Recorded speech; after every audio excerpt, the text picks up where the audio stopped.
It was. So that was cool. Okay, so Martinwood, Ruth Hamlin, what is Martinwood? Hope for tomorrow. Yes, it is. It is. You know, I've worked with caregivers for 25 years, and Mike, you're just stepping into that role with your own parents as they're starting to age, and just in the time that they've been here and you've been trying to help them, you can see the frustration. You know, we've talked about it a lot, and just how you lose your own life.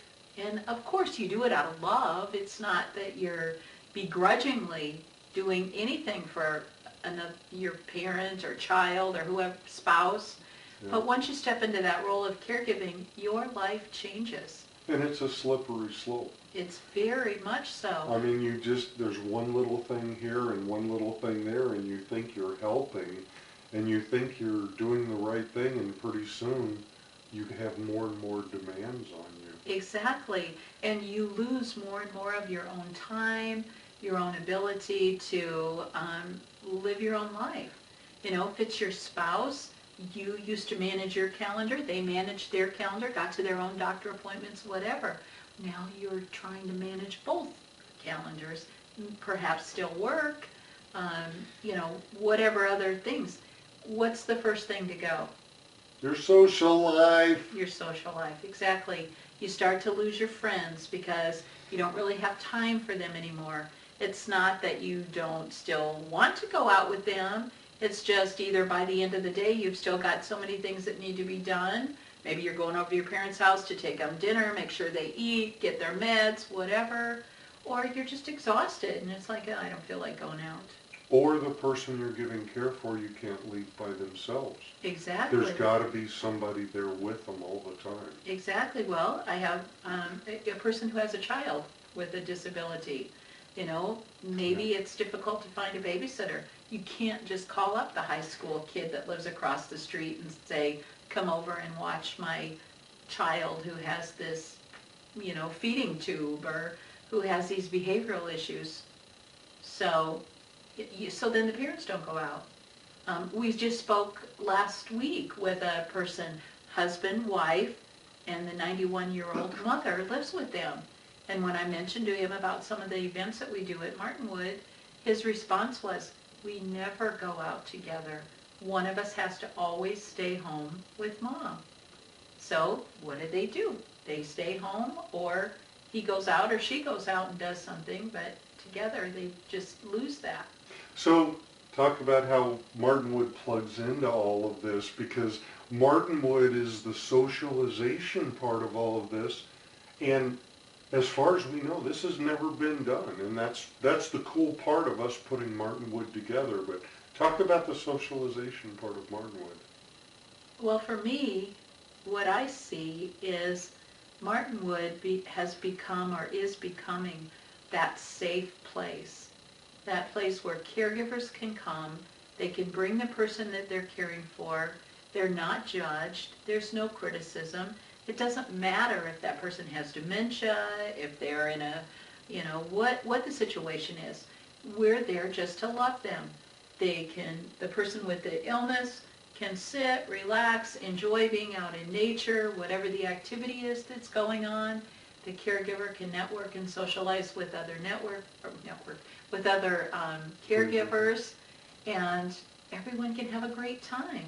And we've seen that over and over again in the events that we've done. In one of the events, we even had someone who said that that's the first time they'd been out on a date with their husband in 10 years. But to kind of set it up, what we did at Martinwood was we had a Valentine dinner for caregivers and the people they're giving care for. And we set tables up in a dining room that was too small to set up 3 tables. But we did it. It was perfect. We did. It had all worked out. It was a Valentine's. A little bistro kind of look. Yeah. And everybody loved it. I mean, if you haven't been out to the Facebook page, facebook.com/Martinwood International, and you can see some of the events that we have put on here at Martinwood. And it's been really great. So The first event was last year. Mhm. It's been almost a year now. We're coming It's up hard on to a year. believe. Yeah. And it was a Halloween party. And the cool thing about the Halloween party is every child that was there was special. They had, there was something special about them. And these are the kind of kids that when they're in school, they make fun of them, and they're the kind of kids that don't get invited to the parties. Mm-hmm. But they found something special at Martinwood. And what was Mm-hmm. that? Acceptance, friendship. They felt like all the other kids. And loved. Love, definitely. And that's the one thing that we're trying to do at Martinwood, the biggest thing, because we talk so much about what we do and what we're supposed to be doing. And it all goes back to, a biblical reference of the most important thing is love and loving people. And that's what we found, my connection with the people that come and Ruth's is, it's almost you can bring people back alive by just loving them. And Mm-hmm. you've seen that. You've seen that more times We than... both have seen it over and over again, and I've seen it over my career of how so many times people are just lost and, they Either give that- up hope.